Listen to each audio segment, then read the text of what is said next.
Welcome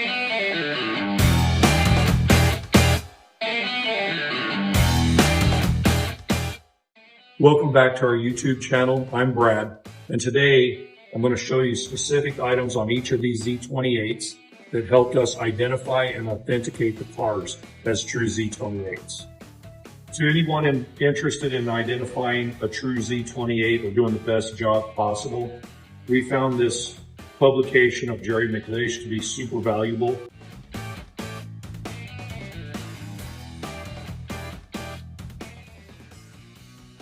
So on the first Z28 that we're going to present today, it's the one that is most numbers matching of the three that we have. This car came from the Northeast, and its owner, the second owner of the car, owned it from like 1979. So one thing that helps identify that it's a true car is truly the age and lack of it changing hands. What we're going to show is that this placement of the Z28 emblem. Not that this can't be reproduced or anything, but it appears to be an original. It's got the Chevrolet part number on it. Up here, we're looking at an engine and transmission that's not the numbers matching one. It's been replaced, but we do have the numbers matching engine.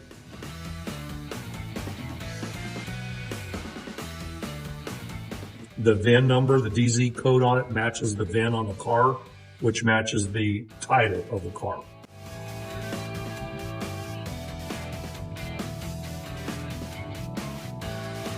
So here is the data tag on this. This is an early production Norwood car, no X code on it. A lot of so-called Z28 experts say that if it doesn't have an X code, that it can't be a Z28. That's not true. West Coast production cars did not have X code, and early production Norwood cars did not. This is all according to the manual by Jerry McLeish.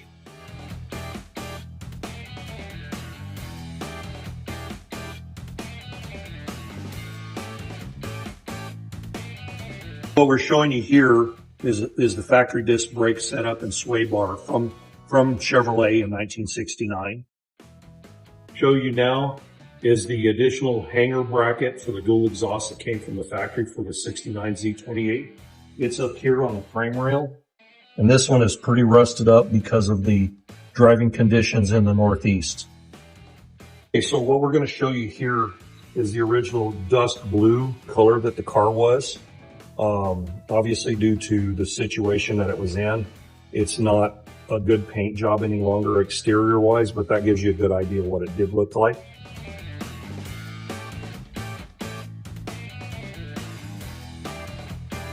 Show you here is the 4-leaf rear springs that were standard on the Z28.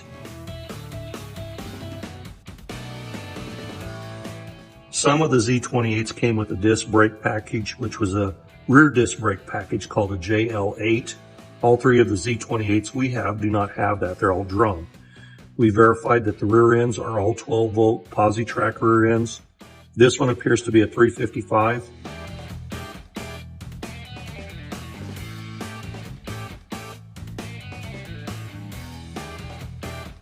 So what you see here in the interior is the Hurst shifter that was standard has been replaced by a vertical gate shifter. This car was run pretty hard in its early life with street racing. You may have noticed some traction bars and air shocks in earlier video. It had a very colorful life. Showing you here, this early production Z28 does not have a tach. A lot of Z28 so-called experts will tell you that they all had tachs. Early production cars, it was an option. It was not a standard equipment. So this car does not have a tach or the gauge package. It is just basic. The lack of a tachometer should not be an indicator to walk away from a car that you suspect might be a Z28. Definitely don't walk away from it, especially if it's early production. Take the time to verify the other items on the car because it might be a gem in hiding. On the lines with my earlier comments about being an early production car, you'll notice the spoiler width on this car. This is what they call the narrow spoiler. The later spoilers, this line came all the way out to the crease of the fender. This one has the early spoiler the paint, while you can't really tell it, it does not have paint. It does not have paint on the trunk lid. It just comes down on the spoiler itself, which is correct. You can see some of the white underneath. We'll show you this on the other cars as a better example. What we're showing you on this car is this is a 1969 Z28 RS package, which has some very unique differences from the first one we showed you. You'll notice the hideaway headlights and the grille is different. This car does not have the original drivetrain. The engine was pulled 30 years ago and nobody knows where it's at. So the way we've identified this car as being a true Z28 RS car is it had what remained of a build sheet.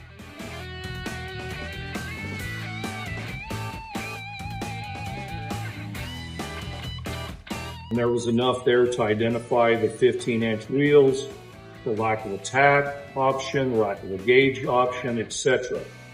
What you see here in the front is two fenders that say 327 on them.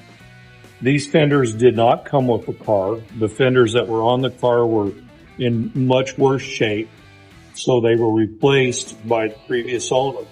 But the good thing is this is true GM steel. They're not repops. Okay, here's a little bit of the video of the original disc brake package from Chevrolet with the sway bar. And then we're going to show you, since the engine's out of this one, you can see the engine cradle, engine mount, sway bar, and the trim tag. So one of the additions to the Z28 RS package was the gill enhancement, the chrome. So what you see here is the 4-leaf rear springs. You'll see the exhaust hanger for the dual exhaust, which is another indicator of it being a true Z28. This one has the drum brakes, not the disc brake option. It has the 12-bolt rear end, 373 Positrack BU code rear end in it.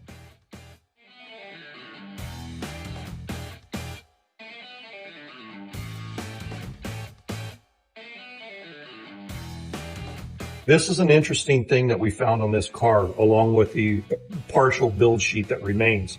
It says here this vehicle equipped with the Positrack differential, etc., etc. So this is a little bit of history right here, and it's a good indicator of the car being relatively untouched.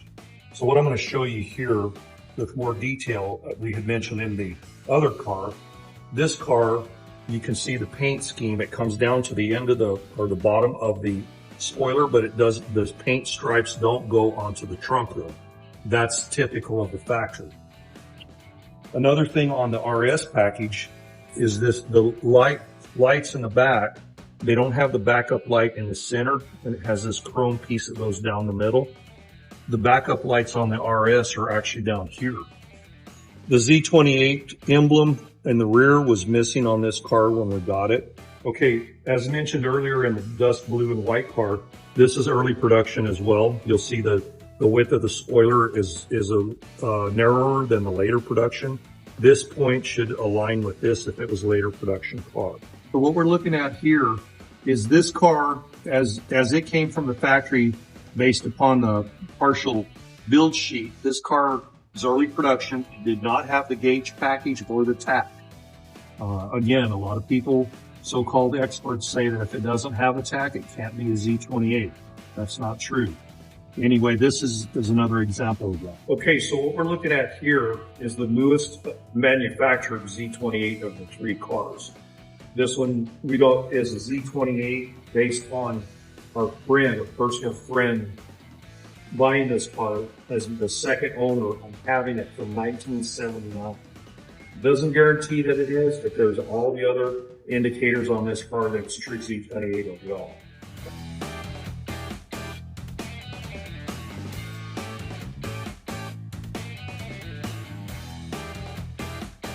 So this is the engine compartment of the Cortez Silver and Black car. The original engine is long gone, replaced by a 350, probably 30 years ago. This car has the tag, again, no X code. It's a Los Angeles or Van Nuys manufactured car, so there was no X code on it. So what we're showing you here is the standard 12-volt rear end, 373 Positrack Just drum brake setup with the exhaust hanger from the factory and 4-leaf springs. Okay, this car has the original Chevrolet emblem in it. You'll notice on this car, it has the backup lights in the tail light assembly. It has the wide spoiler. Notice how this lines up with the top of the fender. And you'll also notice that the paint on the spoiler, the stripes, do not come down onto the deck lid. This one also has the push guards on the back bumper, which is a standard.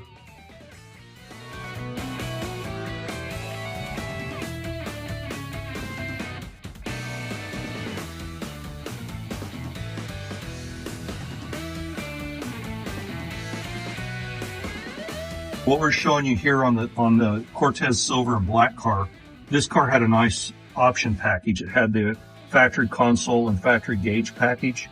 This car also has the early tachometer, which starts at 5,700 RPM and goes to 7,000. And this car also has the tilt wheel, which is a nice option.